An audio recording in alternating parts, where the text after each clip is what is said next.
Hello and welcome to part 7, I think we're on now, of LARKSHEAD house. Yeah, it's part 7. So here is just a view of the house. Before I've not done the finishing touches yet, there's so much to do.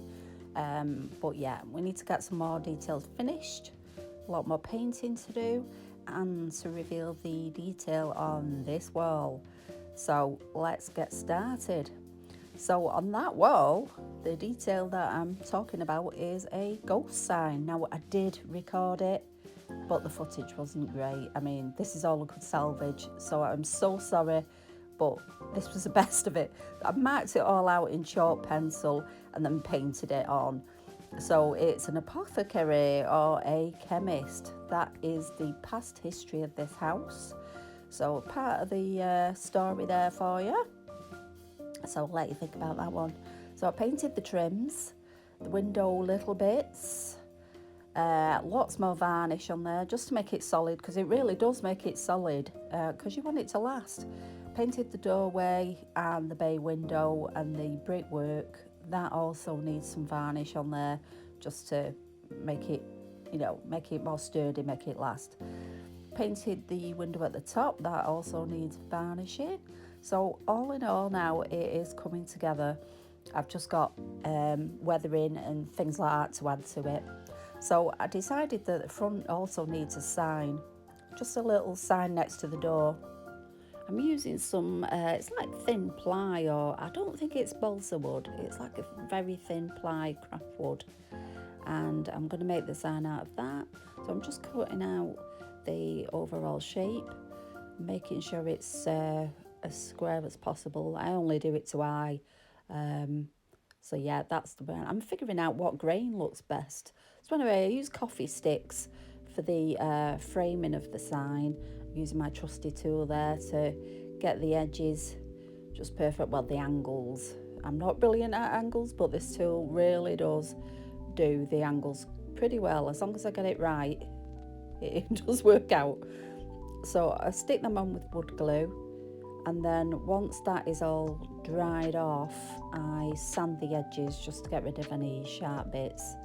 And then I've got to think about how I'm going to paint it and make it look really aged and old.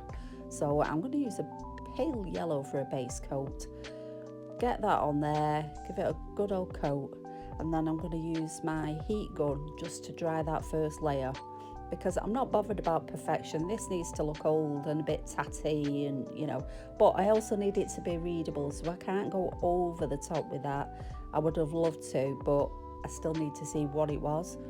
So I'm marking out the letters just with pencil, and it's going to be a dispensing chemist sign.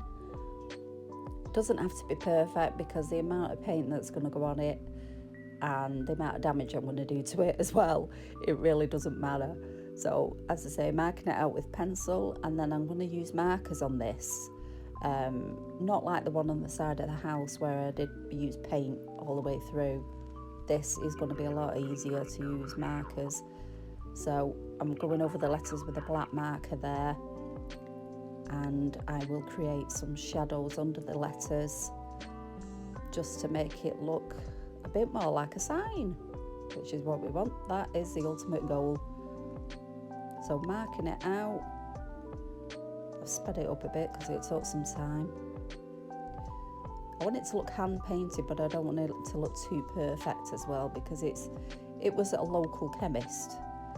It didn't go over the top, the owner, with it being too fancy, and he was a bit tight with money as well, which you'll learn more about this gentleman as time goes on, who was the original owner.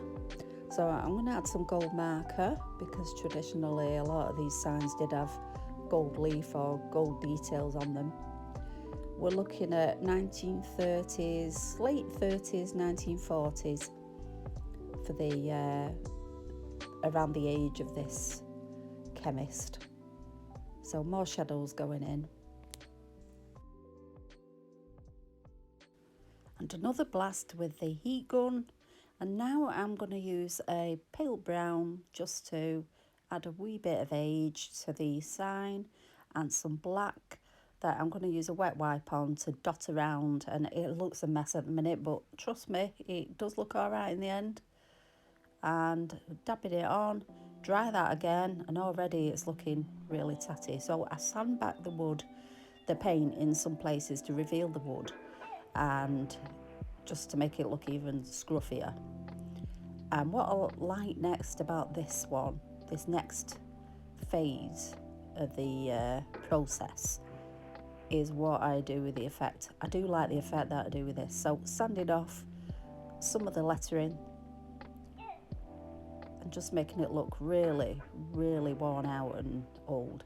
And what I want to do is replace some of the image, just picking out certain bits with my marker, and I also go over it with the gold again as well, just picking out little parts, because if you've got a sign that has worn out and the paint's worn out and looking really rubbish, you will have little bits of detail that are still there, little perfect bits. So picking that out and then dotting some of the gold around as well, just to look like some of that paint has hung on. So I quite like that. And then in the next bit, I really distress the frame paintwork, which I will show you shortly.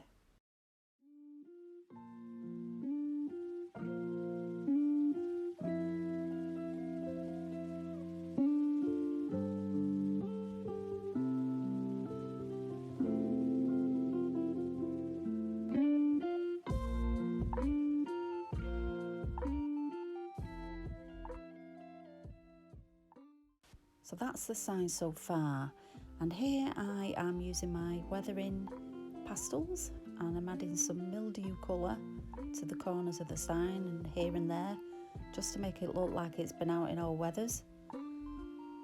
And it does have quite a nice effect. It's hard to pick up on camera, but it is there, and it does look really good. It does look really weathered. These pastels are great. They are great. I do use some that I've bought, and I do use a pack of pastels that I made myself. So here we go, using the black paint on the edge, and I also use a crackle glaze on that paint. And with my heat gun, I really bubble up the paint. Now have a window open because it really smells, and while that paint is still like almost sticky, I use my blade just to scratch in and help that crackle glaze really wear out that paint. And then once I've got enough scratches and distress on it, I will use a heat gun, bubble up that paint and make it look even worse. And it does create a great effect. I'm pleased with that. So I'm going to stick that on the front of the house near the door, and it will look, yeah, I like that. It looks good. When I've put the rest of the effects on the house, it will blend in brilliantly. A sneak peek of the front door. I've put some weathering on it. That'll be going on shortly. So that is it for this video. Thank you so much for watching. Please subscribe and keep up to date with the progress of the house, and I will see you next time. Thanks. Bye.